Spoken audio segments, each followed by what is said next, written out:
கிட்டத்தட்ட இதுவரை 48 ஆய்வுகள் இதுவரை விட்டுருக்கேன் மேடம். பர்மிஷன் வந்து 16 பிறகு தான் பர்மிஷன் டாக்குமெண்ட் 16 டைம் இருக்கு. அது இல்லனா கேளுங்க, நான் கட்டுப்பறேன், சட்டத்தை கட்டுப்பறேன். நான் ஒரு வழக்கறிஞர் கூட, சென்னை உறுப்பு வழக்கறிஞர் கூட நான் கட்டுப்பறேன், சட்டத்தை கட்டுப்பறேன். இங்க ஒரு சாமானிய வந்து ஒரு இதை நான் பதிவு பண்ணி தமிழ்னா பிரசாந்த் ஏத்துக்குவானுங்க, பெண்ணர் வந்து ஏத்துக்குவான். நான் தமிழன் அவளுக்கு இதா போச்சா?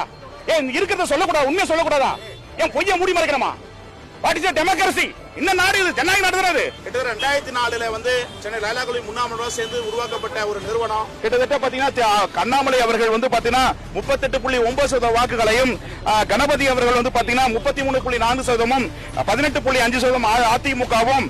இன்றைக்கு சவாலிட்டு சொல்கிறேன், என்னை இந்த அளவுக்கு மனவேதனைப்படுத்திய காவல்துறைக்கு மூலமாக சொல்கிறேன், இந்த வர தேர்தலில் தமிழகத்தில் இல்லாத அளவிற்கு 1,00,000 வாக்கு வித்தியாசத்தில் பாரதிய அண்ணாமலை அவர்கள் வெற்றி பெறும் என்பதை நான் உறுதி பண்ண, இல்லைன்னா என் நிறுவனத்தை கழிச்சுட்டு போறேன்.